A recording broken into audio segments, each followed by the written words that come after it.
오늘 얘기하기 전에 지난번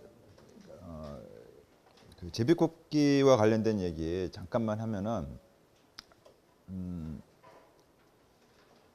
내가 생각할 때 제비뽑기라는 것이 모든 경우에 현명한 정책 결정 전략이다. 이건 당연히 아닙니다. 마찬가지로 합리적인 의사결정 방법이 모든 경우에 다 현명하다고 할 수도 없고 또 반대로 또 어리석은 방식이다 이렇게 말할 수도 없고 결국은 케이스 바이 케이스로 정해야 될 텐데 중요한 의사결정을 할 때 사실은 문제가 중요하고 어려울수록 불확실성이 커요. 그렇기 때문에 논리적으로만 따져보면은 어쩌면은 제비뽑기식의 이 랜덤한 방식이 코스트를 낮춘다는 면에서 효율적인 방식이 될 수도 있는데 내가 생각할 때 이 방식의 치명적인 약점은 우리 그전에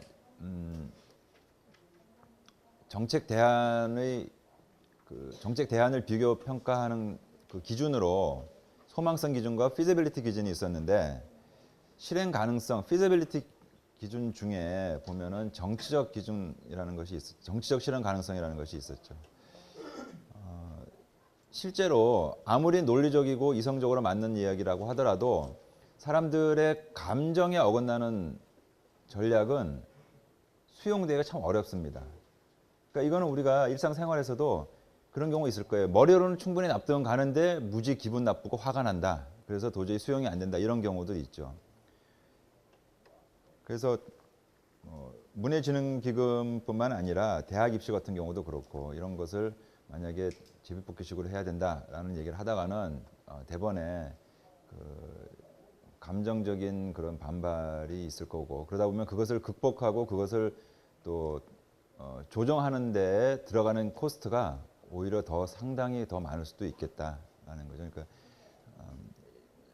내가 사실 생각해도 대학 입시를 그냥 제비 뽑아서 들어가자라고 한다면은 이 미친놈 아닌가 하는 얘기가 나올 것 같고 도저히 감정적으로 납득이 안 될 것 같고 수용이 안 될 것 같아요. 그래서 그런 반발들 좀 넓게 얘기해서 정치적인 차원에서 나오는 반발을 어떻게 감내할 수 있을까 그걸 다루는 코스트가 오히려 더 심하게 들 수도 있겠다라는 겁니다.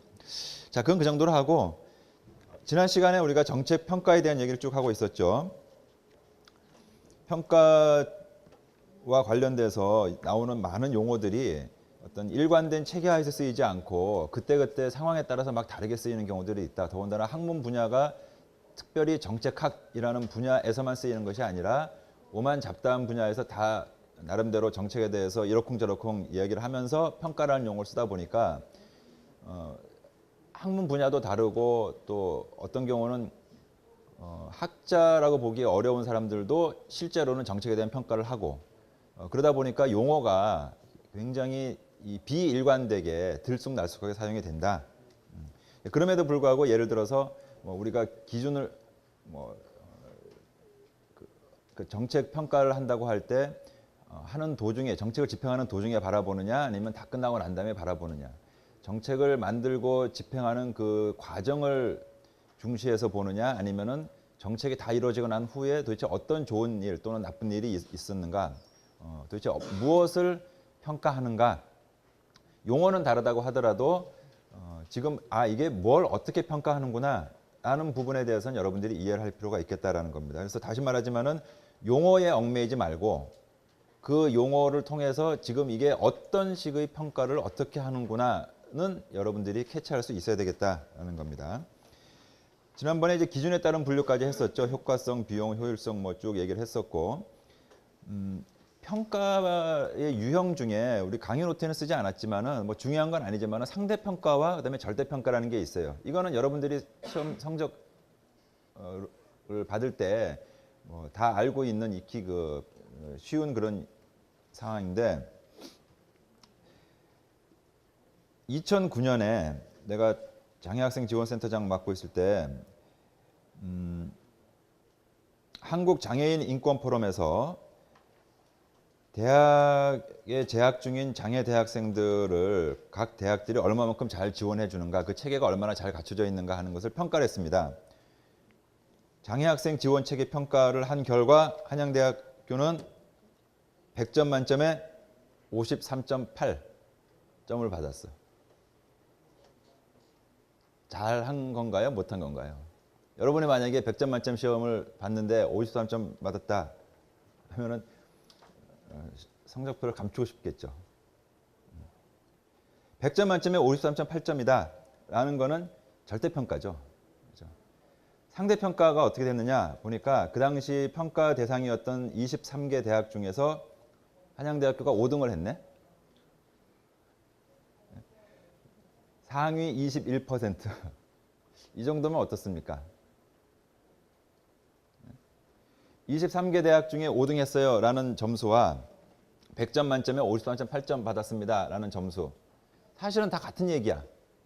그런데 100점 만점에 53점이라고 평가 점수를 표시하는 경우하고 23개 대학 중에서 5등이라고 표현하는 경우하고 느낌이 다르죠.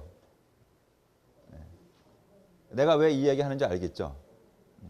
여러분이 어떤 평가를 하더라도 가급적 좀 괜찮게 했다라는 뉘앙스를 주고 싶으면 이렇게 봐가지고 상대평가 또는 절대평가 둘 중에 어떤 걸 택할지 여러분이 선택할 수 있다는 얘기입니다.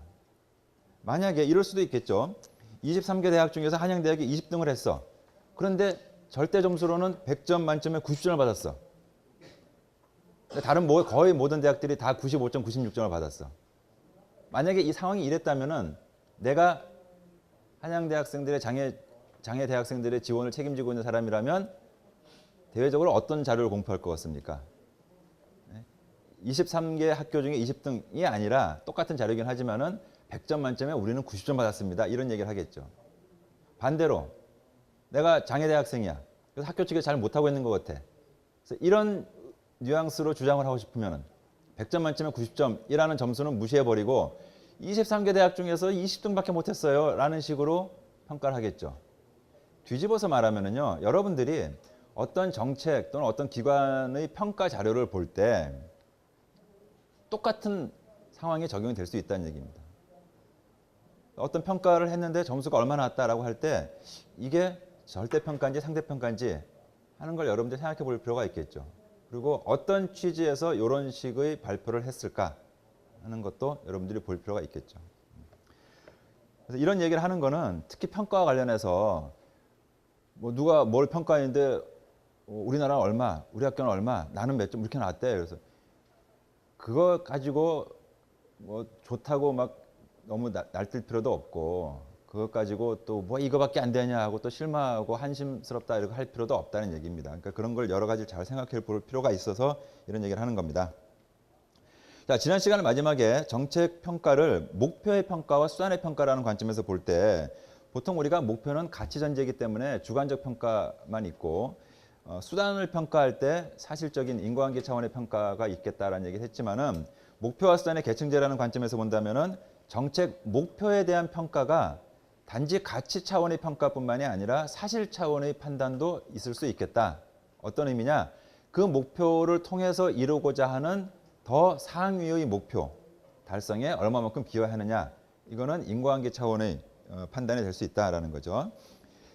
정책 수단을 평가하는 경우에 있어서도 여기 사실 판단 또는 뭐 인과관계 판단이라고 하는데 조금 구체적으로 나눠보면 사실은 두 가지 정도가 되는데 우선 첫 번째가 정책을 집행하고 나면 어쨌든 뭔가가 뭐 달라졌던 그대로 있던 어쨌든 그 결과가 뭔가 있을 거예요. 그러면 첫 번째 확인해야 될 거는 지금 뭔가 변했는데 또는 변하지 않고 그대로 있는데 이게 과연 정책을 집행했기 때문에 일어난 일이냐 하는 겁니다. 다시 말하지만은 정책을 집행하고 났는데 아무것도 안 일어났을 수도 있어요. 예전하고 변화가 없이 똑같을 수도 있어요. 그렇다고 정책에 어떤 영향이 없었다 이건 아니라고. 정책이 있었기 때문에 세상이 변하지 않고 옛날 그대로 가만히 있다 이럴 수도 있는 거죠. 그래서 정책을 집행하고 난 이후의 세상이 과연 그 정책 집행한 것 때문에 발생한 것이냐. 요거는 인과관계를 확인해 보자라는 얘기가 되는 거고 또 하나 이제 평가해야 되는 거는 정책을 집행하고 난 다음에 우리가 지금 살고 있는 이 세상이 우리가 원래 추구했었던 목표와 비교해 본다면 어느 정도 와 있는 거냐 하는 겁니다.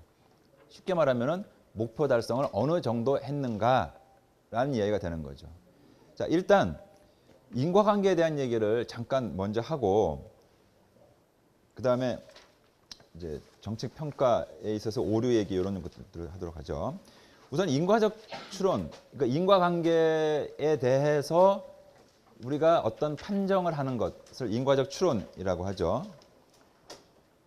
이 부분은 실은 그 과학 방법론 쪽에 해당되는 내용이긴 한데 어떤 정책으로 인해서 어떤 결과가 나왔다라는 것을 그냥 당연시하면 안 된다라는 얘기입니다.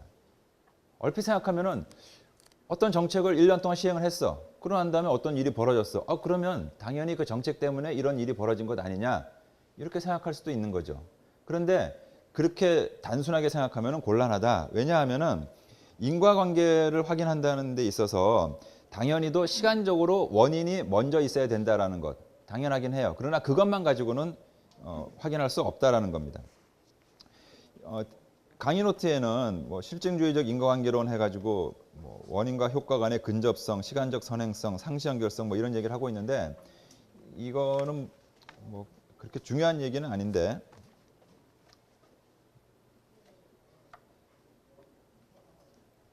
우선 원인과 효과 간의 근접성이라는 거는 원인이라고 주장되는 사안하고 그다음에 결과라고 믿어지는 사안 사이에 시간적으로나 공간적으로나 너무 멀리 떨어져 있으면 그거 가지고 인과관계가 있다라고 보기는 어렵다는 겁니다. 여러분 나비 효과라는 말 들어봤죠?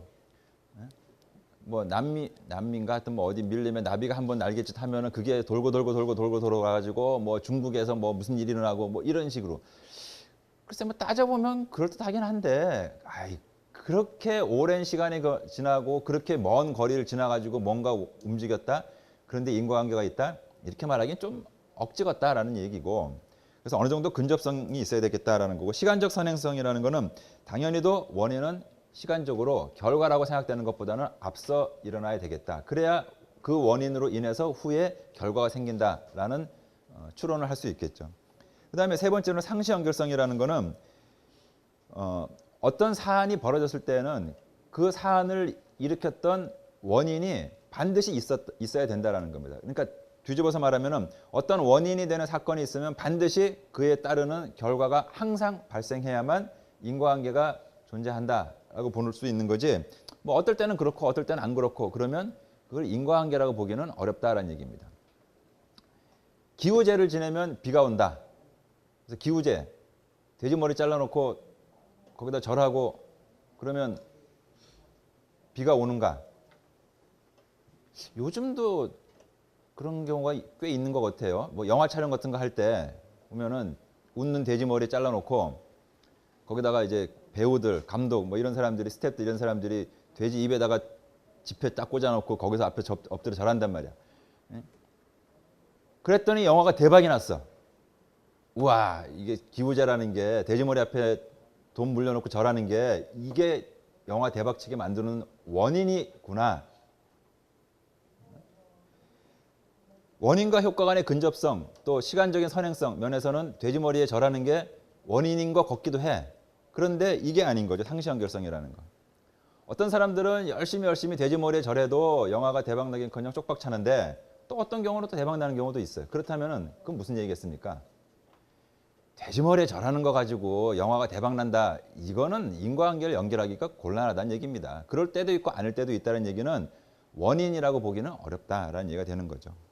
이렇긴 한데 이게 원론적으로는 이렇게 얘기하기 쉽지만 현실에 있어서는 사실 인과관계를 확인한다라는 것은 정말 어려운 작업입니다. 그러면 우리가 정책을 통해서 나타난 효과가 정말 그 정책 때문에 일어난 결과라고 믿기 위해서 이제 우리가 여러 가지 뭐 평가 실험도 하고 그러는데 그 기본 논리로 이제 두 가지만 잠깐 얘기를 하려고 합니다. 우선 첫 번째는 기각이라는 건데 이거는 오늘날 과학방법론에서 또 택하고 있는 그 기본 철학하고 똑같아요. 그러니까 정책을 시행하고 어떤 일이 벌어졌어. 예를 들면은 4대강 사업을 하고 났더니 뭐 수질이 좋아졌어. 4대강 사업이 먼저고 수질이 좋아진 게 나중에 일어났어요. 그러니까 얼핏 생각하면 4대강 사업 때문에 수질이 좋아졌다라는 결과가 나왔으니까 이 정책과 결과 사이에 인과관계가 있다라고 생각될 수 있는데 내가 정책을 시행한 입장에서 이 정책이 효과가 있다라고 그냥 주장하면 되는 게 아니라 일단은 이 정책은 사실 아무런 효과가 없다라는 거를 먼저 전제하는 거예요. 요거를 과학방법론에서는 뭐라 그럽니까? 일단 효과가 없다라고 생각하는 것. 이거를 가설 중에 귀무가설이라고 합니다. null hypothesis라고 하죠. 기억납니까 혹시? 네. 관계가 없다라고 일단 먼저 전제를 해놓고 그러니까 내가 주장하고 싶은 바와 반대가 되는 거예요. 내가 주장하고 싶은 거는 그래 정책으로 인해서 이런 좋은 효과가 일어났어. 인과관계가 있어 입니다. 그런데 이걸 그냥 주장하는 게 아니라 일단 반대로 내 주장이 틀렸어요. 즉 정책으로 인해서 아무런 효과가 발생하지 않았어. 이 말이 사실이라면 그래가지고 이제 쭉 뭐 여러 가지 통계적인 뭐 검증하는 과정이 거쳐지는데 근데 그렇게 하고 나서 보니까 이 말이 사실일 것 같지가 않아. 그래서 그 관계가 없다라는 설명을 기각함으로써 원래 내가 하고 싶었던 말이 맞다라고 주장하는 겁니다. 헷갈리죠? 자, 다시요.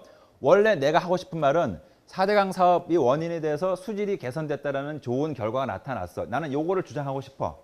그런데 과학적인 방법론에서는 내가 주장하고 싶은 거를 그냥 내 말을 믿어라가 아니라 그래 일단 내 말이 틀렸다고 치자라는 겁니다. 그러면 그 말은 무슨 말입니까? 이 정책으로 인해서 아무런 효과가 발생하지 않았다입니다.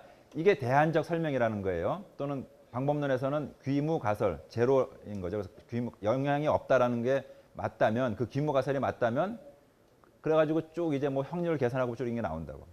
근데 그렇게 놓고 보니까 이 설명은 전혀 그럴듯하지가 않다. 그래서 그 설명을 기각한다라는 겁니다. 리젝트 시킨다라는 거죠. 그러면 내 주장과 반대되는 대안적 설명을 리젝트 시켰기 때문에 결론은 어떻게 됩니까? 내 원래 주장이 맞는 것 같다라고 주장하는 거예요.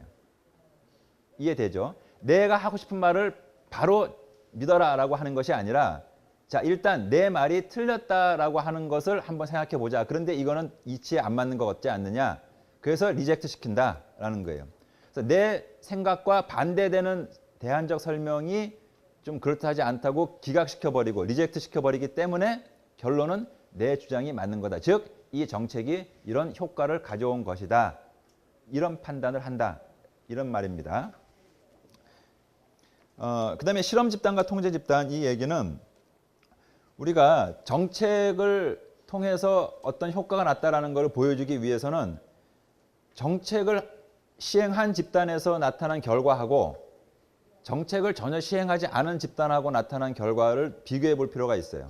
그래서 통제 집단과 실험 집단이라는 이 두 가지 기본적인 집단이 필요한데 이 부분은 지금 몰라도 상관없어. 요거는 나중에 평가 방법 얘기할 때 방법론 얘기할 때 그때 좀 더 자세히 할 거니까 지금은 몰라도 상관없습니다. 자, 일단 이 정도로 하고 넘어가고 인과관계 얘기를 할 때 빼놓지 않고 꼭 나오는 아주 중요한 개념이 validity라는 개념입니다. 타당성이라는 개념이에요.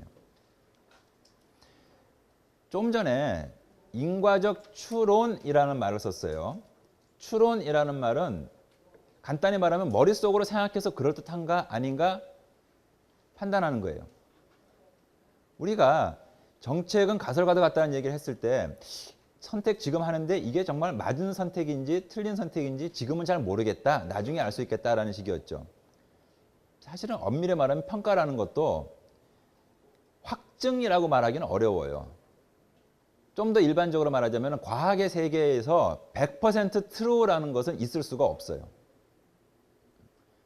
확실히 틀렸다라는 거는 있을 수 있는데 100% 확실히 맞는다라는 말은 사실은 과학에서는 있을 수가 없어요. 그래서 인과적 추론이라는 말을 쓰는데 타당성이라는 거는 바로 이제 이런 얘기인데 정책을 평가해서 얻어지는 그 결론이 과연 얼마만큼 진실되냐 하는 것을 나타내는 개념이 바로 타당성이에요. 타당성이 당연히 높은 평가가 좋은 평가라고 할 수 있겠죠. 타당성이 높다라는 말은 이 평가의 내용이 진실될 가능성이 높다라는 말입니다. 타당성이 낮다라는 얘기는, 타당성이 낮은 평가라는 거는 글쎄 이렇게 평가를 하긴 했는데 정말 진실된 건지 아닌지 나도 잘 모르겠다, 자신 없어요 한다면 그거는 타당성이 낮은 평가가 되는 겁니다. 이 타당성의 개념, 우리 강의 노트에는 이렇게 써놨죠. 정책 평가를 한 결과가 그 정책의 효과를 정말 얼마나 진실되게, 진실에 가깝게 정확하게 파악해내느냐 그 정도인데, 보통 일반적으로 어느 교과서건 간에 소개하고 있는 타당성 두 종류는 내적 타당성이라는 것과 외적 타당성이라는 거예요.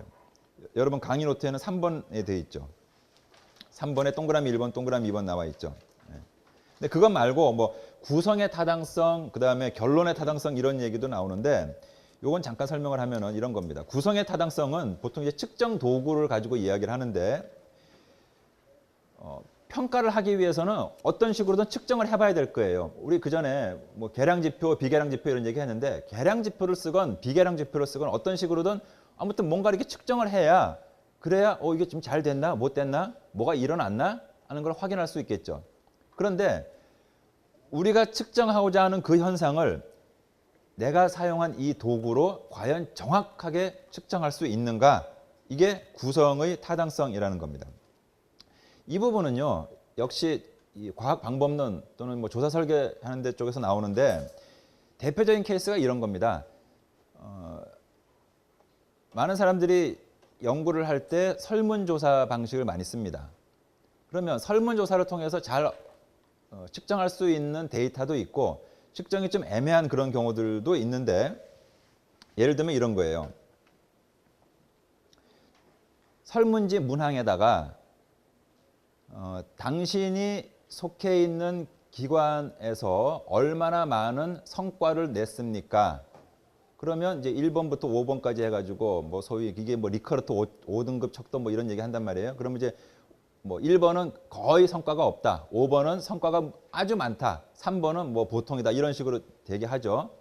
자, 이런 식으로 조직 구성원 개개인들에게 설문지를 배부해가지고 네가 볼 때 니네 조직의 작년도 성과가 어느 정도니? 라고 물어봤어요.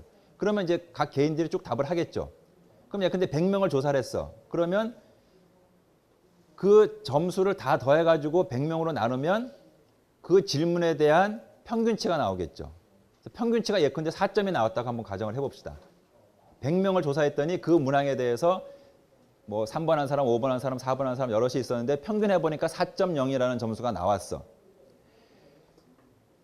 흔히 계량기법 써서 하는 연구들 중에 조금 문제가 있을 수 있는 게 바로 이제 이런 부분인데, 문항이 뭐였냐 하면요, 아까 내가 이렇게 물어봤었죠. 네가 생각할 때 니네 조직의 작년도 성과는 어느 정도였냐라는 거였어요. 그러면 그렇게 해서 나온 게 5점 만점에 4점이 나왔다면은 이 조직의 작년도 성과는 꽤 괜찮았다라고 말할 수 있습니까, 없습니까?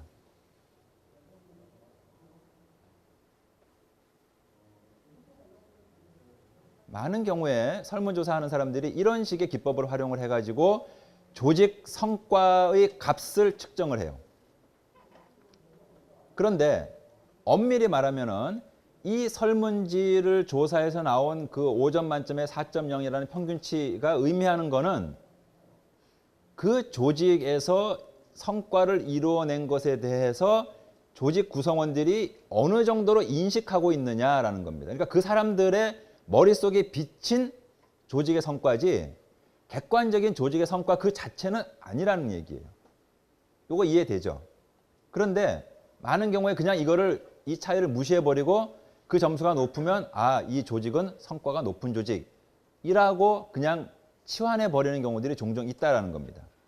그런데 사실은 조직 구성원들이 자기네 조직의 성과에 대해서 잘 모를 수도 있는 거고, 또는 실제 객관적인 성과는 얼마 되지도 않는데 뭐 그 조직에 대한 사랑이 넘쳐 흘러가지고 우리 조직은 대단해, 우리 조직 성과 대단해, 이런 식으로 부풀리게 인식할 수도 있고, 몰라서 그럴 수도 있고, 뭐 너무 사랑해서 그럴 수도 있고, 이건 결국은 개인의 인식 정도를 측정한 거지 그 자체가 곧 조직의 객관적인 성과를 나타낸다라고 보기는 어렵다라는 겁니다. 물론 우리가 좀 아량을 베푼다면은 뭐 일반적으로 조직 객관적 성과가 크면은 구성원들도 조직 성과가 크다고 느끼겠지. 뭐 이렇게 봐줄 수는 있지만 엄밀하게 말하자면은 그 설문 조사를 통해서 얻어지는 측정치는 조직의 성과라는 데이터라기보다는 조직의 성과에 대한 구성원들의 인식을 조사한 거죠. 이런 얘기예요. 측정하는 그 도구가 원래 측정하고자 하는 그 현상을 얼마만큼 정확하게 캐치하느냐. 이게 이제 측정 도구의 구성의 타당성 얘기고, 결론의 타당성이라는 거는 이건 나중에 우리가 또 좀 이따 볼 텐데, 정책 결과에 대해서 이게 성공적이냐 실패작이냐 이런 평가를 할 때 이 판단이 얼마만큼 타당성이 있느냐, 이런 정도로 생각을 하면 돼요. 진짜 중요한 게 이제 그 다음에 있는 내적 타당성, 외적 타당성인데, 이런 거는 시험에도 자주 나오는 거예요. 내적 타당성, internal validity라는 거는 어떤 정책을 시행하고 난 다음에 이제 이 정책으로 인해서 어떤 결과가 나왔다라고 믿어지는데, 정말 이 정책과 이 결과 사이에 인과관계가 정말 존재하는지, 그 결론이 얼마만큼 정확한 결론이냐를 나타내는 겁니다. 내적 타당성이라는 거는. 그러니까 이건 특정한 케이스 바이 케이스예요.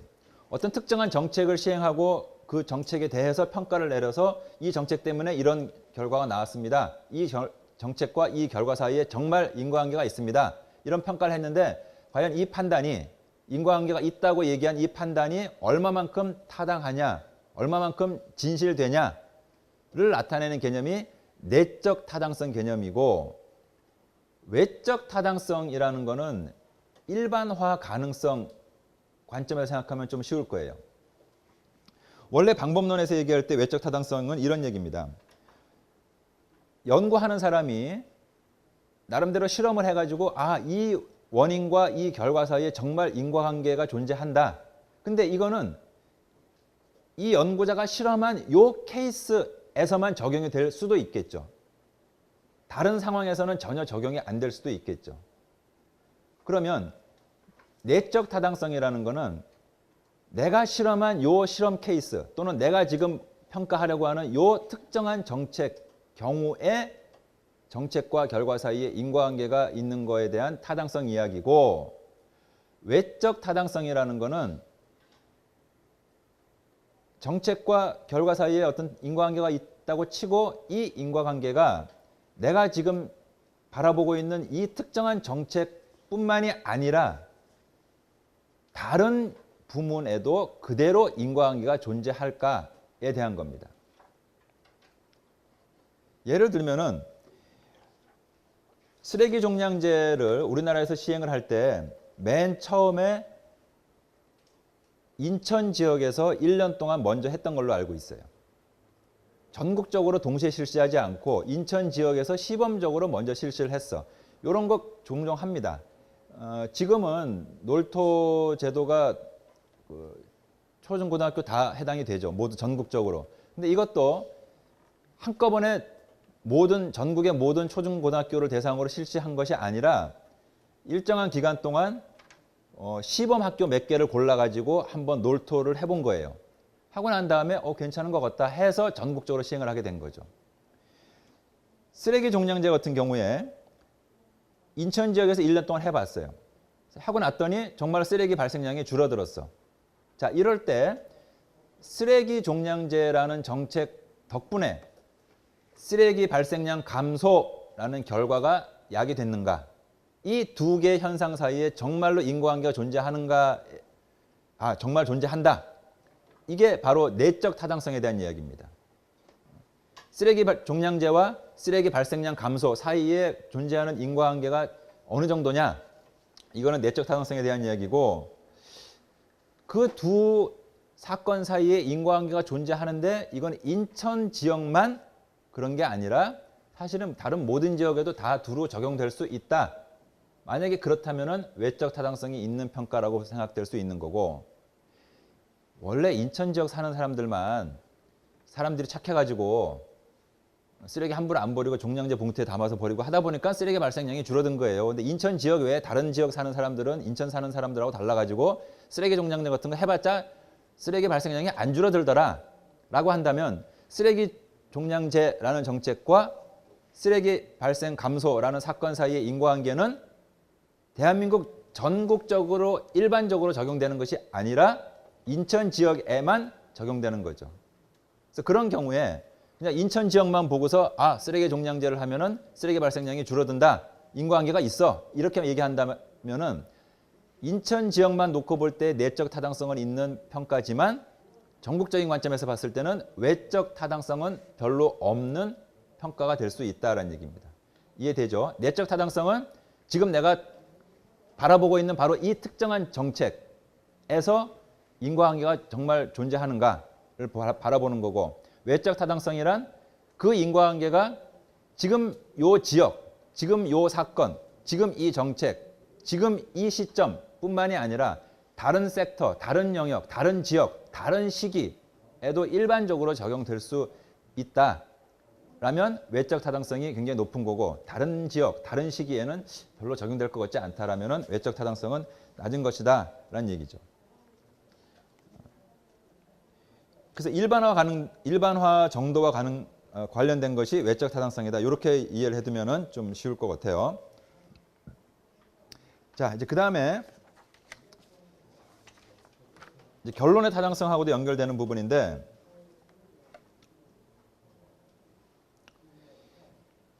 정책 평가를 할 때 가장 바람직한 것은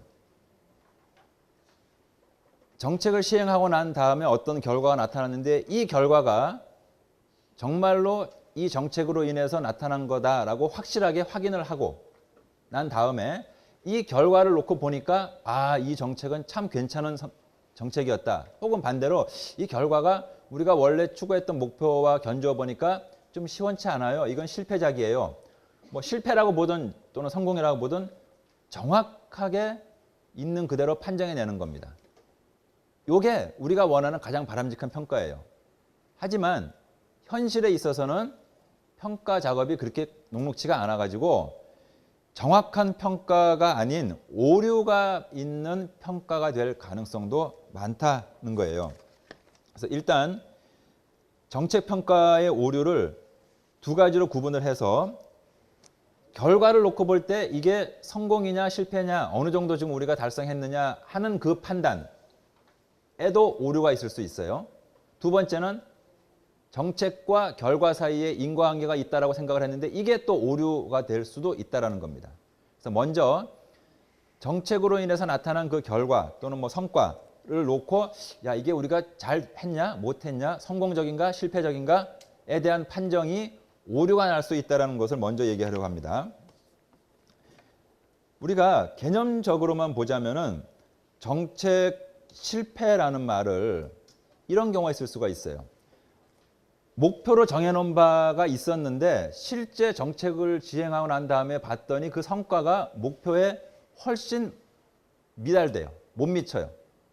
100점 만점을 받기 위해서 열심히 노력했는데 결과를 놓고 보니까 80점밖에 못 받았어. 그렇다면은 이거 실패했네 하고 볼 수가 있겠죠. 새로운 그 상품을 만들어 가지고 시장에 내다 놓고 내가 이걸로 돈을 한 100억 좀 벌어야겠다라고 했는데 100억은커녕 오히려 적자만 봤어. 그러면 난 실패했네. 이런 식의 판단을 할 수 있는 거겠죠. 이걸 우리가 정책의 실패라고 한다면은 실은 정책 결과를 놓고 이게 과연 성공했냐 실패했냐라는 걸 평가하는 것 역시 굉장히 어렵다라는 겁니다. 왜 그러하냐? 이 부분은 우리 정책 과정 첫 번째 단계가 뭐였죠? 문제 형성이었는데 그 첫 번째 소단계가 문제 인식 단계였어요. 그죠? 문제 인식이라는 것 여러분 기억나죠?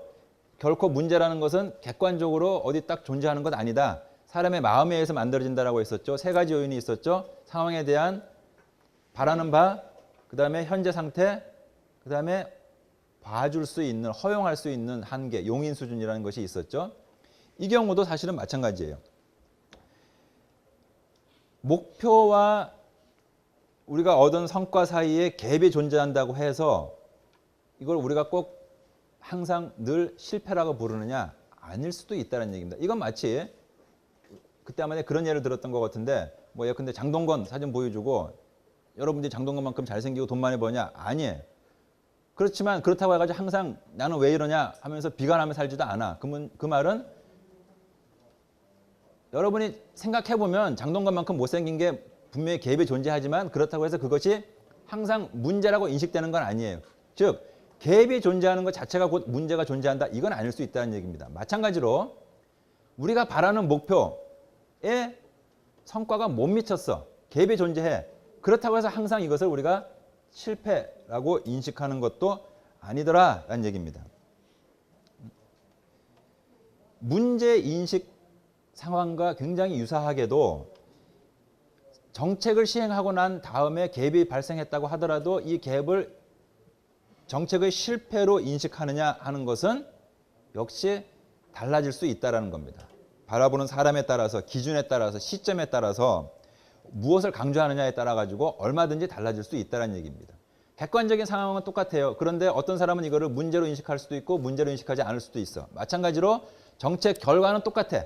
그런데 어떤 사람이 볼 때는 이 정도면 괜찮지 뭐라고 전혀 실패로 인식하지 않을 수도 있고 어떤 사람은 상당히 심각한 실패다라고 인식할 수도 있다는 얘기입니다. 4대강 사업 지금 뭐 이런저런 얘기가 나와요. 실패입니까? 성공입니까? 실패라고 보는 사람도 있고 성공이라고 보는 사람도 있어.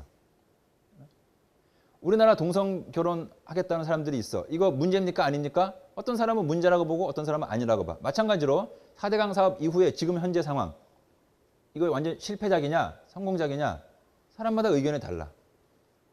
상황은 똑같은 하나인데 그래서 문제인식 상황하고 이 정책 성패를 판정하는 상황이 상당히 유사한 상황이 된다. 이것도 결국은 주관적인 평가에 좌우될 수밖에 없는 거다라는 겁니다.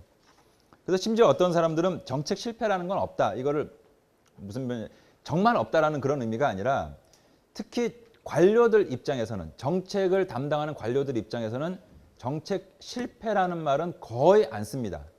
밖에서 제3자가 바라볼 때는 저건 너무 큰 실패인데 실수인데 라고 해도 정책 담당자들은 실패라고 인정하기 싫은 거겠죠. 그래서 실패라는 말을 안 써. 시간이 지나면서 뭐 호전될 거다라든지 뭐 하여튼 뭐 말을 다르게 써서라도 정책 실패라는 용어를 직접적으로는 인정하지 않는다라는 얘기입니다. 그럴 수 있는 게 갭이 존재한다고 해서 항상 문제라고 볼 수 없는 것처럼 갭이 있다는 것 자체가 곧 실패라고 보기는 어려울 수도 있기 때문에 그렇다라는 겁니다. 정책 목표가 추상적인 경우에는 특히 더 그래요. 그래서 우리가 정책 목표 설정 얘기할 때 가급적 명확히 하는 것이 나중에 집행과 평가할 때 구체적인 평가가 나올 수 있다는 말을 했어요. 그래서 그때 아마 내 기억에 얘를 이렇게 했을 거라고. 여러분의 인생 목표 훌륭한 인간이 되자 라고 하면은 지금 내가 훌륭한 인간인가 아닌가 그걸 따지는 것도 어렵지만은 훌륭한 인간이 얼마만큼 내가 접근했나 이걸 따지는 것도 굉장히 애매할 수밖에 없어요. 그렇지만 이번 학기 목표 평균 평점 뭐 4.0 이거는 비교적 명확하게 나올 수가 있어요. 그래서 일단 목표가 추상적이면은 그만큼 정책을 시행하고 난 다음에 성패 판정하는 것이 대단히 어렵다라는 얘기입니다.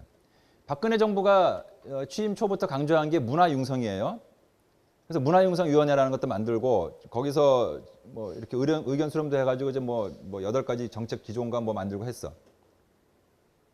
박근혜 대통령 끝난 다음에 여러분 한번 생각해 보세요. 가능할 것 같습니까? 대한민국이 박근혜 대통령 임기 동안에 얼마만큼 문화융성이 됐는지.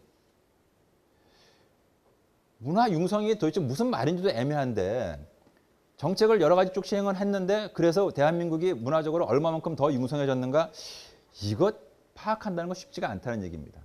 성공적이냐 실패작이냐 따지는 것 자체가 굉장히 어려울 수 있고 설령 구체적인 목표가 설정된다고 하더라도 성패 판정이 지극히 어려울 수 있습니다.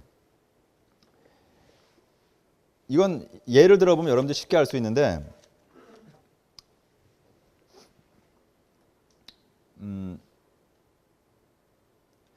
과제 제출을 하는 경우에 이제 종종 이런 일이 생깁니다.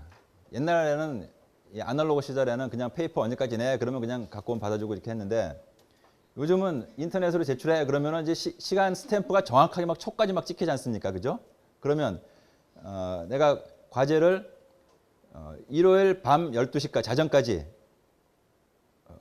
업로드 시켜라 라고 했는데 이거 컴퓨터가 조금 느리는 바람에 자정에서 1초가 지난 다음에 등록이 됐네. 자, 이거 마감 시간 지난 겁니까? 그래서 늦게 제출한, 지각 제출한 벌점 줘야 됩니까? 어떻게 생각합니까? 네? 아마도 웬만한 사람들이라면 아이고 1초 늦은 것 가지고 벌점 주긴 좀 그렇다. 10초면 어떨까요?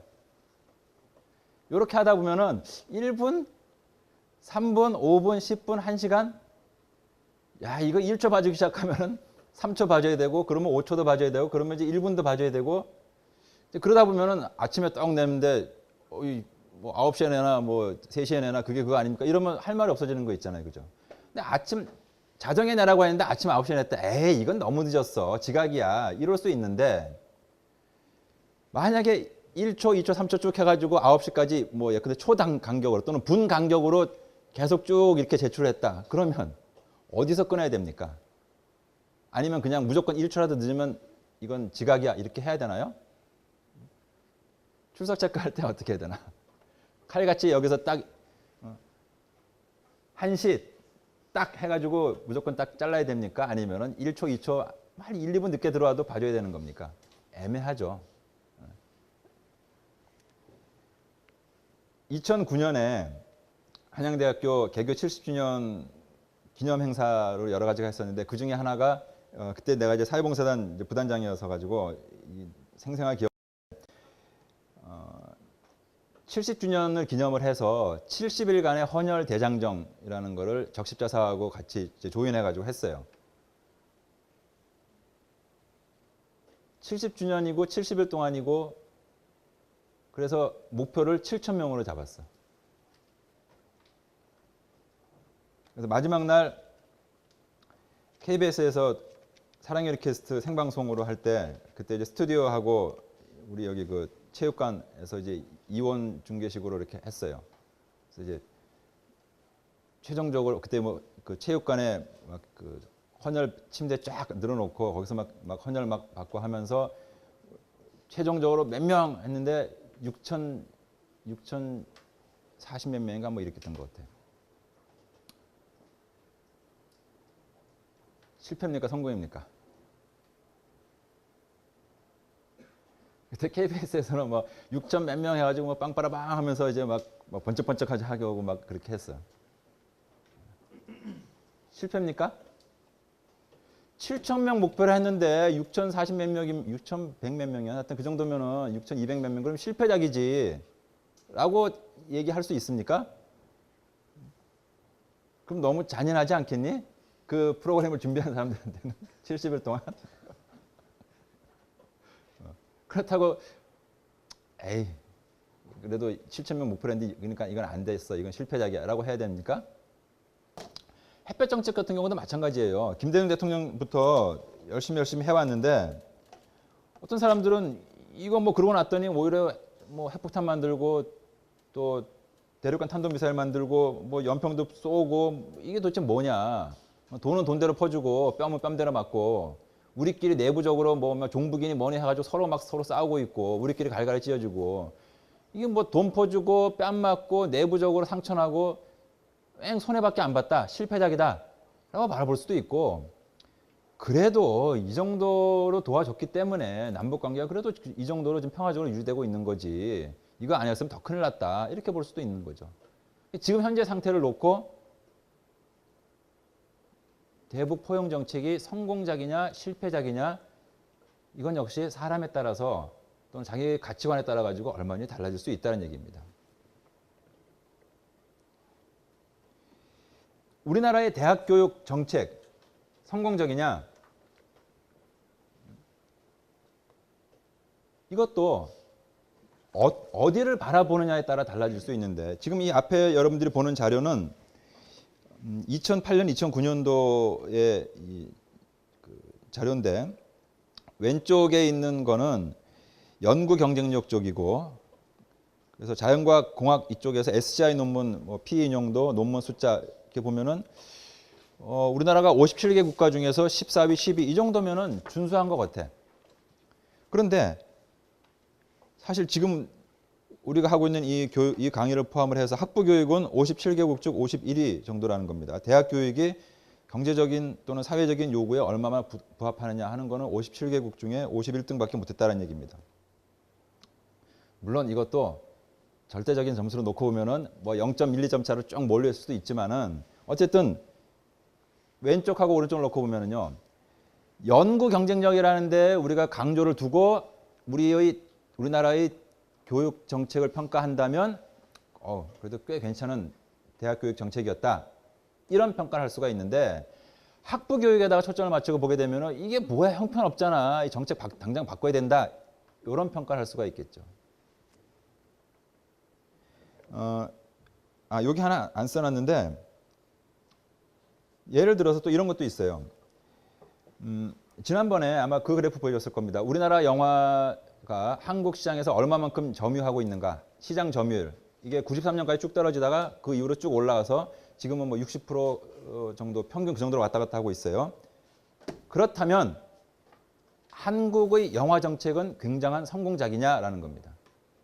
이건 역시 시장 점유율이라는 관점에서 보면은 상당히 높이 올라갔으니까 후한 점수를 줄 수 있지만은 다른 면에서 본다면 시원치 않을 수도 있다는 얘기입니다. 예컨대 한국 영화가 정말 다양성이 있느냐? 대부분의 영화 평론가들이 우리나라의 영화는 상업성은 높지만은 다양성은 굉장히 약하다라고 보고 있어요. 또 내용 면에서 요즘은 그래도 좀 덜하긴 하지만은 예전에 보면 한창 뭐 조폭 영화들 또는 뭐 싸구려 코미디 영화들 이런 것들만 막 잔뜩 있고 막 이랬었어. 그러면 그런 걸 놓고 우리가 한국 영화가 참 괜찮게 발전했다라고 말할 수 있을까 하는 겁니다.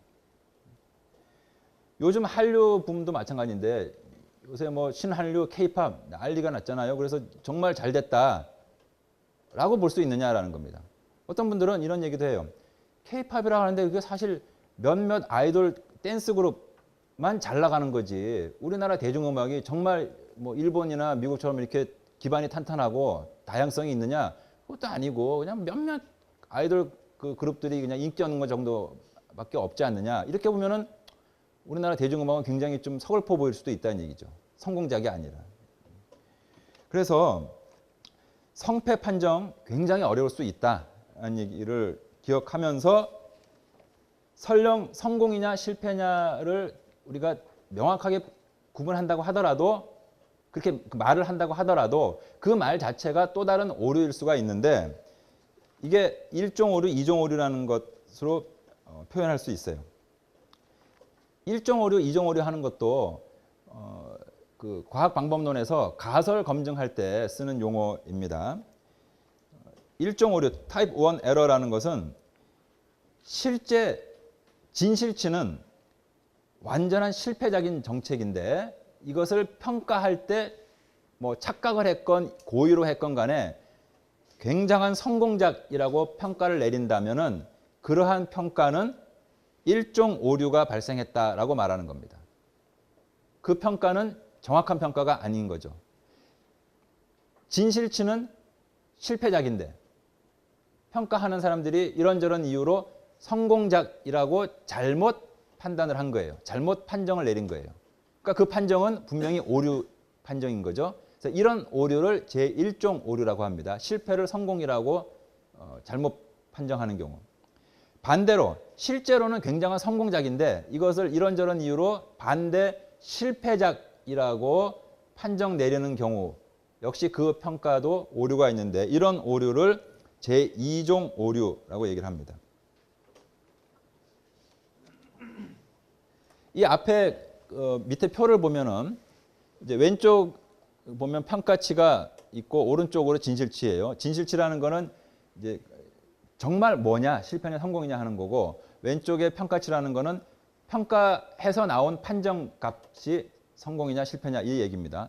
그러면 진실치가 석세스인데 평가치도 석세스를 했다. 그러니까 정말로 성공적인 정책에 대해서 판정단도 성공이라고 판정을 내렸다면은 그 판정은 정확한 올바른 평가가 될 것이고 잘못된 정책을 실패작이다라고 평가 내렸다면 역시 정확한 판정이 되는 거예요. 나머지 두 개가 오류가 있는 판정이 되는 거죠. 실패를 성공이라고 하거나 반대로 성공을 실패라고 판정 내려주는 경우가 되는 거죠. 그런데 또 다른 종류의 오류가 있을 수 있는데 그걸 우리가 제3종 오류라고 말합니다. 이 말은 타입 3 에러라는 거는 문제 정의 자체가 잘못되었기 때문에 그 결과를 놓고 잘했냐 못했냐를 따져보는 것 자체가 굉장히 어색해질 수도 있는 경우를 말합니다. 예를 들면은 거기 써놓은 게 이거죠. 범죄인 체포 건수 극대화라는 것. 예를 들어서 사회적으로 치안이 굉장히 안 좋아요. 범죄가 많이 일어나. 그래서 문제라고 인식을 하고 뭐 경찰을 더 많이 늘리고 뭐 불신 검문을 강화하고 하는 식의 여러 가지 정책들을 시행을 했어요. 그러고 나서 이제 평가를 하는 거야. 그런데 목표를 세울 때 흔히 우리가 하는 게 이런 방식이에요. 치안 유지라는 거는 사실은 굉장히 추상적인 용어입니다. 그죠? 치안이 얼마만큼 잘 잡혀 있느냐, 얼마만큼 우리 사회가 안전하냐, 이거를 객관적으로 측정하기가 애매하니까 하나의 지표로 이제 목표 설정을 했을 때 나쁜 놈들을 많이 잡으면 좋은 것 아니냐. 그래서 범죄인 체포 건수가 예컨대 뭐 지금 한 달에 뭐 10명밖에 못 잡는데 이거 한 2배는 해야지 해서 목표 2배, 한 달에 20명. 그래서 경찰서당 지금까지는 한 달에 평균 10명 정도 잡았는데 2배로 늘려라 라고 했어요. 그래서 여러 가지 이제 정책을 시행하고 난 다음에 결과를 봤더니 예전에는 1년에 한 달에 10명 정도 범죄인을 잡았는데 이제 봤더니 한 달에 30명씩 잡아놓고 있어.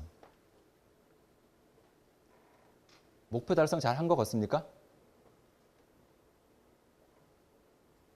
주어진 목표가 뭐였죠? 한 달에 20명 잡는 거였어요. 범인들. 그런데 정책 시행하고 난 다음에 봤더니 한 달에 범인을 30명을 체포했어. 그러면 분명히 목표 초과 달성이에요. 그런데 잘 생각해 보세요. 그렇다고 해서 우리가 이 정책을 성공작이라고 평가한다면 자칫 3종 오류에 빠질 가능성이 있다는 얘기입니다. 무슨 말이냐? 한 달에 범인 10명을 잡다가 한 달에 범인을 30명을 잡게 됐다라고 할 때 가능성은 두 가지입니다. 전체 발생하는 범죄 건수는 그대로 고정되어 있는데 체포 건수가 10건에서 30건으로 늘어났다면 체포율 자체가 늘어난 거예요. 하지만 이럴 수도 있어. 체포율은 그대로 고정되어 있을 수가 있겠죠. 이건 무슨 말이 되겠습니까? 범죄가 3배가 늘어난 거야. 체포율은 그대로예요. 그러다 보니까 실제로 체포한 건수도 3배가 됐어요. 이럴 가능성이 있겠죠. 그런데 만약에 후자라면은, 즉 체포율은 그대로인데 범죄 건수가 3배가 됐기 때문에 잡아온 범인의 수가 3배로 늘었다라면은 우리가 애당초 이 정책을 왜 시행하려고 했던 겁니까? 사회가 불안하고 범죄가 많기 때문에 이 정책을 시행한 거예요. 원래 문제는 잘 생각해 보면은요, 치안을 안정화시키는 거 이게 진짜 문제인 거지. 범인을 체포하는 것 자체는 그를 위한 하나의 수단에 불과했던 거예요. 그죠? 그래서 범인을 많이 잡았다. 이것만 놓고서 우리가 원래 설정했던 목표 10명보다 3배로 우리가 초과 달성했어요. 즐거워할 일이 아닐 수 있다는 겁니다. 그러니까 이 데이터만 가지고 우리가 목표 3배로 달성했으니까 성공작 이렇게 단언하다가는 3종 오류에 빠질 수 있다는 겁니다. 이거 왜 이런 3종 오류가 발생하게 될까? 문제 정의를 할 때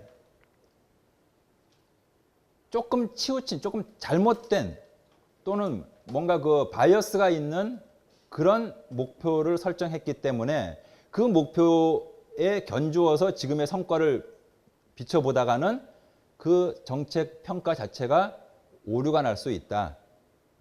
설령 1종, 2종 오류 그거 없다고 하더라도 3종 오류가 발생할 수 있다는 겁니다. 실제로 우리나라 정부의 그 교육 정책 중에 이것도 내 기억에는 김대중 정권 시절로 기억을 하는데 아마 이해찬 장관이 교육부 장관 하던 시절로 내 기억을 하는데 그 시기는 좀 다를 수도 있을 거예요. 초중고등학교에 그 학습 여건을 좀 개선해 보자 라는 문제 제기가 됐어요. 그래서 구체적인 목표 설정 중에 하나가 이거였어요. 학급당 학생의 수를 좀 줄여야 되겠다. 지금 한 교실에 학생 수가 너무 많다. 그러니까 선생님 혼자서 커버할 수 있는 수가 너무 많으니까 이게 선생님도 부담되고 수업의 퀄리티 떨어질 수 있다. 여기까지는 그렇듯하긴 해요. 그래서 목표 설정을 했어. 학급당 학생 수를 몇 명이더라 그게 그 당시 35명인가 이거를 30명 정도로 줄이는 걸로 목표 설정을 했어요. 그래서 하여튼 이런저런 일을 막 했어. 나중에 보니까 한 30명 정도가 됐어. 그러면 원래 설정했었던 학급당 학생 수를 예컨대 35명에서 30명으로 줄이려고 목표를 설정했는데 결과가 30명이 됐으니까 아주 성공적으로 목표 달성을 한 거예요. 그런데 이것도 제3종 오류에 빠질 우려가 있다는 겁니다. 왜 그러냐? 내가 실제로 목격했던 건데 예전에 이제 막 한창 그 일 작업을 막 하던 그 와중에 어느 중학교를 이렇게 갔는데 낮에 이제 무슨 회의한다고 이제 갔었어요. 그런데 공사를 막 하고 있어. 그래서 무슨 공사입니까? 그랬더니 교육청에서 막 재촉을 해가지고 지금 하는 중입니다. 그래서 무슨 공사냐 하면은 교실을 늘리는 겁니다. 그래서 그래요? 교실 많아지면은 학생 수 줄어들고 좋겠네요. 그랬더니 그게 꼭 그렇지만 않은 게요. 하면서 무슨 얘기를 하시냐면은 교실을 많이 늘려야 되잖아요. 그죠? 학생들 공부하는 교실을. 그런데 돈을 새로 모아갖고 와가지고 건물을 지으려니까 빨리 돈을 모을 수가 없어. 교육부에서는 자꾸 재촉을 해. 그러니까 어떻게 됐느냐 하면은 과학실험실, 독서실 이런 거를 그냥 개조해가지고 특별활동실 이런 걸 개조해가지고 교실로 만들고 있더라고. 물론 이게 내가 그때 갔었던 그 학교만 그렇고 다른 모든 대한민국의 학교에서는 안 그랬을 수도 있어요. 그런데 내 생각에는 그랬을 가능성은 희박할 것 같아. 단기적으로 건물 하나 짓는다는 게 쉬운 일이 아니에요. 시간도 오래 걸릴 뿐만 아니라 무엇보다 돈이 있어야 되는데 그 돈을 그렇게 갑자기 많이 만들 수가 없단 말이에요. 그런데 목표가 뭐냐? 학급 수를 늘리는 거야. 교실 수를 늘리는 거야. 근데 여기에 독서실 공간, 과학실험실, 미술실, 특별활동실 이런 얘기는 없었어. 지침에. 그러니까 이걸 없애고 그걸 그냥 교실로 용도만 딱 바꿔놔 버리면은 교실 수는 많아졌어요. 그래서 목표 달성은 됐어, 실제로. 그런데 뭐가 없어졌습니까? 독서실 줄어들고 다른 공간들, 학생들을 위한 다른 공간들이 없어져 버리게 된 거예요. 그러면 처음에 우리가 목표로 했던 학급당 학생 수 35명에서 30명 축소하는 거 요거는 멋지게 달성했다라고 해도 애당초 학급당 학생 수를 줄이라고 했던 그 취지가 도대체 뭐냐 하는 거죠. 학생들이 학교에서 쾌적한 분위기에서 또 좀 더 질 높은 교육을 받도록 하자는 거 이게 진짜 중요한 문제거리였는데 문제 정의하고 정책 수단을 택하고 이러는 과정에서 문제 정의를 학급당 학생 수 축소라는 식으로 정의 내려놓다 보니까 거기에만 초점을 맞춰가지고 일하다 보니까 나중에 정작 그거는 달성했을지 몰라도 다른 부분에서 굉장한 부족이 발생하게 된다면은 이걸 가지고 우리가 참 잘했다 이렇게 평가할 수는 없지 않겠냐라는 거죠.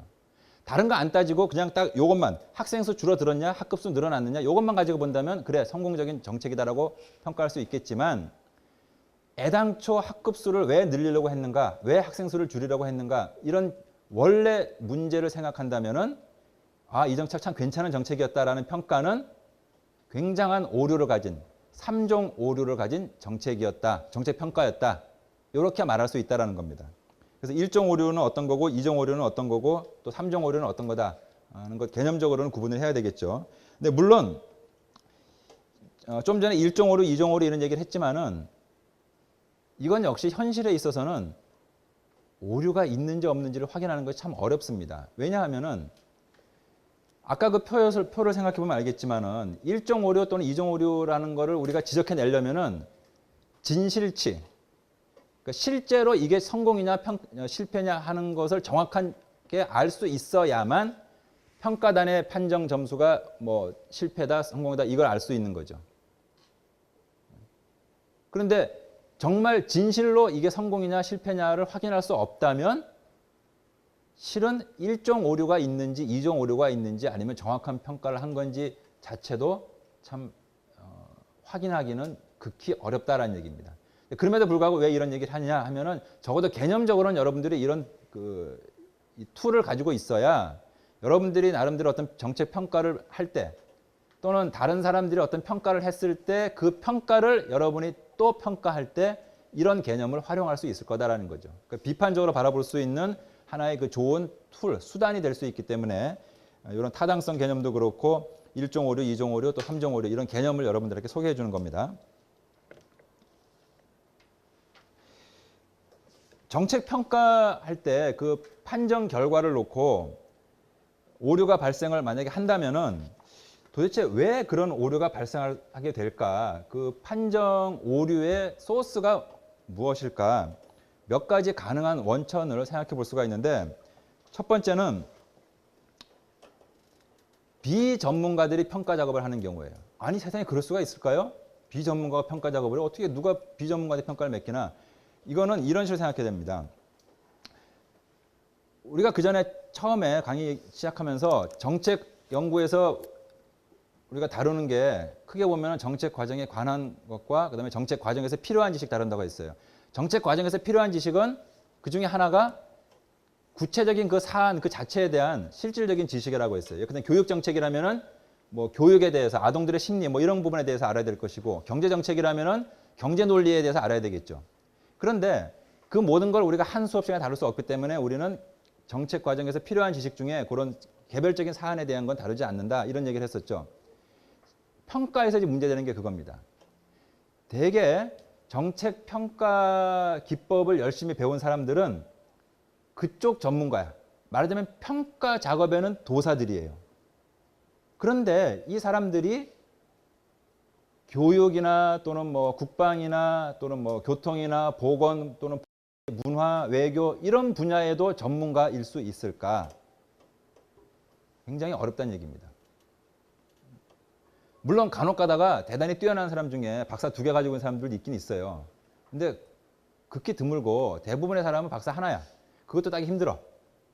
그리고 박사라고 하더라도 사실 한자에서 박자는 이게 박학하다 넓게 하는데 요즘 실제 과학자 세계에서의 박사는 넓게가 아니고 좁게야. 깊이 들어가. 그래서 자기 옆에 건 잘 몰라. 같은 행정학이라고 해도 같은 정책학이라고 해도. 그러면 방법론 또는 평가 쪽만 전공하는 것도 바빠요. 그러다 보면 다른 영역은 잘 모를 수가 있어. 그런데 평가를 하려고 하다 보면 평가 기법을 누군가는 다뤄야 돼. 그러니까 당연히 평가 전문가를 씁니다. 그러다 보면 어떤 불만이 터져 나오느냐. 실제 정책을 담당하는 기관들 입장에서는 우리 기관에서 하는 그 일의 속성에 대해서 잘 모르는 사람들이 와가지고 평가한다라고 입이 나오는 거예요. 불만을 갖고 있는 거예요. 반대인 경우는 또 다른 위험이 있어요. 예를 들어서 문화정책, 예술정책을 평가할 때 정책학에 대해서는 모르고 정책 평가에 대해서도 모르고 분석이라는 것도 모르고 하지만 예술 전문가인 사람들 많죠. 그런 분들한테 평가를 맡기면은 반대의 위험이 있을 수 있어요. 우리가 지금 하는 이런 그 정책의 기본적인 논리, 평가할 때 알아둬야 되는 그런 논리들, 분석할 때 쓰는 그런 기법들에 대한 상세한 정보를 모르고 그냥 예술 분야의 전문가야. 자기가 그냥 평소에 하던 그런 생각으로 정책을 평가하다 보면은 전문적인 분석 기법이 적용되지 않기 때문에 엉뚱한 평가가 나올 가능성도 있다라는 거죠. 그래서 평가의 전문가를 초빙하다 보면은 실제 사안에 대한 비전문가가 결국 평가를 하게 되는 경우가 있고 반대로 그 분야의 전문가를 초빙하다 보면은 그 분야에 대한 실제 지식은 많지만 평가에 대해서는 거의 문외한인 사람이 평가 작업을 하게 되는 경우도 있다라는 겁니다. 물론 실제 현실에서는 이런 걸 감안해서 이 양쪽 분야의 사람들을 이렇게 모아놓고 합니다. 그러니까 어느 한 사람만 데려다 놓고 평가하게 하지는 않는데 그럼에도 불구하고 쉽지는 않아요. 왜냐하면 평가해야 될 정책이나 평가해야 될 기관들은 너무 많은데 그 평가 작업에 데려올 만한 사람들의 수는 그렇게 많지 않기 때문에 그래요. 그래서 지금 앞에 보는 거는 문화예술위원회의 2007년도에 경영실적평가 지표라는 겁니다. 이건 이제 지금 하는 그 공공부문, 공공기관 평가와 조금 다른 시스템이었는데 중요한 건 이 당시에 2007년도 평가에서 경영실적 점수가 100점 만점에 58.399, 58점 받았어. 아까 한양대학교 그 뭐 장애인 지원을 하고 비슷한 점수를 받았는데, 아니 그래도 등수는 괜찮지 않을까가 아니라 등수가 꼴찌였어요. 그 그룹을 4개로 나눈 거예요. 우수 등급, 양호 등급, 보통 등급, 그다음에 부진 등급으로 나눴는데 이 문화예술위원회가 맨 오른쪽 칼럼에 보면은 연기금 운영기관 유형에 속해가지고 13개 기관 중에 꼴찌를 했어요. 근데 지금은 이 분류 체제가 다릅니다. 근데 이 당시에는 이렇게 분류를 했어. 근데 이 평가를 두고서 문화예술위원회에서 너무너무 억울하다고 막 하소연들을 했어요. 일단 제일 큰 불만이 뭐였냐면은 여러분 위에 노란색으로 쭉 돼 있는 거 한번 보세요. 당시 2007년도 당시에 준정부 기관들을 이렇게 저렇게 6가지로 그룹핑을 했는데 검사 검증 기관, 문화국민생활기관, 산업진흥기관, 그다음에 쭉 해가지고 연기금 운영기관 했어요. 여러분이 만약에 그냥 얼핏 딱 들었을 때 이 위에 6개 그룹 중에서 문화예술위원회는 어느 그룹에 속해야 되겠습니까? 물어본다면 당연히 문화국민생활일 것 같죠. 근데 거기에 속하지 않고 연기금 운영에 속했는데 오른쪽 칼럼에 연기금 운영기관 그룹에 속하는 것들을 보면은 수출보험공사, 뭐 사학연금, 신용보증, 예금보험, 근로복지공단, 주택금융공사 엄청나게 큰 기관들이에요. 그럼 문화예술위원회를 왜 저다 집어넣었느냐?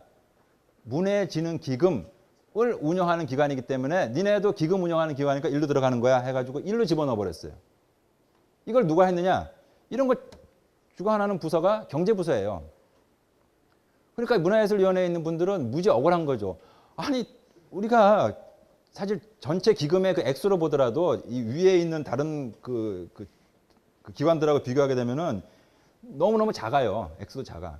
그리고 예를 들어서 뭐 수출보험공사라든지 기술신용보증기금이라든지 뭐 이런 쪽은 사실은 경제적인 논리가 굉장히 중요해요. 그런데 문화예술위원회는 연기금, 문예진흥기금 가지고 돈놀이 하는 기관이 아니잖아요. 예술활동 지원해줘가지고 우리나라 예술을 발전시키려고 하는 데인데 왜 이걸 뭐 경영 효율성 뭐 이러고 나오니까 그분들이 굉장히 답답해했던 거죠. 왜 우리를 이런 기관에 넣고 더군다나 평가하는 지표도 그렇고 평가하러 오는 사람들도 보니까 문화 예술 전문가는 없고 맨 전부 행정학과 아니면 경영학과 교수들 와가지고 뭐 이상한 얘기만 하는데 우리는 억울하다라는 거죠. 예를 들어서 이거는 좀 과장스럽게 얘기를 하자면 슈퍼스타 K 심사위원회 박사가 가야지 교수가 가야지 그래가지고 유재영 교수님하고 김소영 교수님하고 나하고 셋이 가서 앉아있는 그래서 내 점수는요 뭐 이런 식인 것처럼 보일 수 있다는 얘기입니다. 아니 저 사람들이 뭘 안다고 우리 박사야 우리 교수예요. 넌센스죠. 이런 일이 실제로 벌어질 수 있다는 얘기입니다. 그런데 물론 또 그 경제부처에서는 나름대로 그 얘기도 해요. 이거는 어디까지나 경영실적 평가다라는 겁니다. 싹 빠져나가는 식으로 하긴 했었어요. 근데 어쨌든 지금은 좀 이제 바꾸긴 했어요. 그다음에 오류의 원천 중에 또 하나. 조금 전에 그 비전문가가 하는 경우에는 의도적인 그 왜곡은 아닌데 의도적인 왜곡이 일어날 가능성이 아주 많습니다. 나는 실제로 모든 평가는 어떤 식으로든 왜곡이 돼 있을 수밖에 없다고 나는 생각을 해요. 왜냐 하면은 평가를 하기 위해서 여러 가지 지표를 만들게 돼 있어요. 그리고 각 지표마다 이 소위 그 가중치를 부여하게 돼 있어. 그것 자체가 이미 특정한 가치관 위에 만들어진 시스템이다라는 겁니다.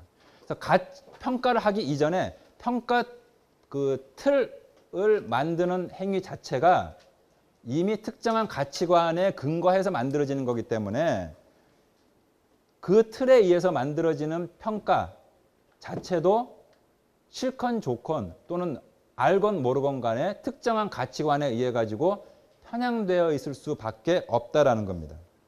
예를 들어서 교육부나 중앙일보에서 대학 평가하는 것, 이것만 샘플로 예를 들고 마칠게요. 이것도 가만히 생각해 보면요. 그 평가 틀을 한번 잘 보라고. 거기에 보면은 결국은 중앙일보에서 또는 교육부에서 생각하는 바람직한 대학, 좋은 대학의 모습이 그 안에 녹아 있는 거예요. 자, 이거 지난번에 한번 보여줬던 건데 중앙일보에서 2013년도 평가했던 그 틀입니다. 우선 4개 지표, 4개의 부문으로 나눠놨죠. 교육 여건, 국제화, 교수, 평판, 사회 진출도. 총 300점 만점이에요. 근데 그 중에 국제화가 50점이 들어가 있어. 교수 연구는 100점이고 교육 여건은 90점이고. 이건 무슨 얘기겠습니까? 중앙일보가 생각하는 좋은 대학이라는 것은 이런 정도의 부문이 좋아야 좋은 대학이라는 겁니다. 그런데 내가 사회봉사단 부단장을 하다 보니까 그런지 모르겠지만은 대학이 애들 취업시키는 곳이냐? 옛날에는 안 그랬어요. 옛날엔 대학은 진리의 전당이라는 얘기를 했었지 취업기관 이런 얘기 안 했어요. 취업 얘기하고 뭐 그러면 쪼잔하게 대학에서 그딴 얘기한다고 학원이냐 뭐 취업학원이냐 뭐 이런 식으로 욕먹고 그랬어요. 그런데 중앙일보에서 취업률이 10점, 300점 만점에 10점이나 들어가 있어요. 그 얘기는 무슨 얘기입니까? 중앙일보에서 바라보는 좋은 대학이라는 거는 애들 취업 잘 시키는 대학이라는 겁니다. 중앙일보에서 이딴 식으로 하니까 대학에서 총장님부터 해가지고 원장, 학장 뭐 할 거, 학과위원 할 거 없이 그냥 좀 애들 취업시킨다고 난리가 난 거잖아요, 이게. 중요한 건 이거예요. 대학이 정말 취업 준비 기관이어야 하냐 아니냐를 떠나가지고 중앙일보에서 대학 평가할 때 이걸 이렇게 넣었다는 얘기는 적어도 이 평가에는 또는 중앙일보의 생각 뒤에는 대학의 중요한 역할 중에 하나가 취업시키는 거다라는 게 들어가 있다는 거고 국제화라는 게 들어가야 되는가? 50점이나? 이거는 생각 다르게 할 수도 있다는 얘기입니다. 이게 뭐가 중요해 대학에서. 또 하나 더 생각해 볼 거는 교육 여건 부문에 쭉 보면은요. 예를 들면 이런 거 없어. 여러분 혹시 그런 생각 안 해봤습니까? 학교 식당 값은 좀 싼 거 같은데 맛이 좀 그런가? 이러면은 학교 식당에서 나오는 음식의 퀄리티는 우리 학교 지금 여기 사랑방에서는 할랄 푸드 나오잖아요. 그죠? 무슬림들 위해 가지고. 왜 이런 건 반영을 안 해? 이건 우리 학교 최초인데. 에? 학생들의 복지를 위해서 뭐 이런 거. 근데 그런 건 안 들어가 있어요. 그 무슨 얘기입니까? 먹는 거 이런 건 안 중요해. 또 라운지에 이게 저 책상이나 이렇게 테이블 갖다 놓고 학생들 쉬게 만들어 놓은 거. 뭐 이런 걸 왜 안 따져? 강의실의 퀄리티 이런 걸 왜 안 따져? 냉난방 잘 나오느냐 이런 거는 또 안 따져. 그러니까 중요한 건 이거예요. 그게 포함되어야 되는데 안 되는 이게 아니라 어떤 식으로 만들든지 간에 이미 특정한 가치관이 입각해서 틀이 만들어진 거다라는 겁니다. 교수 연구 쪽에도 보면은요. 100점? 좋은 대학에서 좋은 대학을 평가하는데 교수 연구가 300점 만점에 100점이나 들어가야 되나? 이럴 수도 있고 교수가 제일 중요하지. 그러니까 300점 만점에 한 250은 돼야지. 이럴 수도 있다는 얘기입니다. 그런데 100점 만점 중에 보면은 외국 저널에 발표한 게 30점을 들어가요. 이거는 어떤 각도에서 보면은 굉장한 사대주의다. 영어 논문 쓰면은 일반 논문 쓰는 것보다 3배, 4배, 10배 더 준다? 이거는 굉장한 사대주의, 영어, 미사대주의 이렇게 볼 수도 있다는 얘기입니다. 또 여기에는 저서는 안 들어가 있어. 그러니까 나도 책 가끔 쓰는데 책 쓰는 게 논문 쓰는 것보다 훨씬 더 시간 오래 걸리고 애도 많이 쓰게 되는데 책 많이 써봤자 아무 소용이 없어. 점수에 포함이 안 돼. 그럼 교수 연구에 있어서 논문만 포함이 돼야 되는가? 뭐 이런 질문들. 그 다음에 국제화에서 50점 중에 15점이 외국인 교수 비율이야. 그래서 우리 정외과에 조셉 교수님 있잖아요. 조셉 위 교수님. 예. 근데 그게 뭐 이것도 자존심 상할 일이 아닐 수 없죠. 한국인 교수 입장에서는. 아니 우리가 지금 외국인 교수보다 못하다는 거예요? 뭐예요? 그런데 중앙일보에서는 그렇게 보고 있다는 겁니다. 그러니까 중앙일보에서 바라보는 대학 교수 논문의 퀄리티는 한국 논문은 별 볼 일 없고 영어로 쓴 논문에 실려야 어느 나라건 간에 아무튼 영어로 된 논문을 실려야 이게 점수가 좋은 거고 좋은 대학이라고 바라보는 거고 한국인 교수 많아봤자 소용없어요. 외국인 교수 많아야 돼. 이게 좋은 대학이야 라고 생각한다는 겁니다. 그리고 봉사 이런 건 안 해도 괜찮아. 애들 취업만 많이 시켜요. 라는 마인드가 뒤에 있다라는 겁니다. 그러면 내가 지금 얘기한 이런 아쉬운 부분들을 첨가하면 완벽한 평가 틀이 되느냐? 아니에요. 그거는 또 내 가치관에 입각한 평가 틀이 된다는 겁니다. 중요한 거는 이거예요. 어떤 평가 결과를 놓고 실제 봐야 되는 건 이게 어떤 틀에 의해 가지고 어떻게 나왔는가 이것도 감안을 해야지 그냥 몇 등, 7등, 6등, 5등 이렇게 따지고는 안 된다는 얘기입니다. 자, 오늘 강의 여기까지 하고 이제 다음 시간에 이거 이어서 할게요.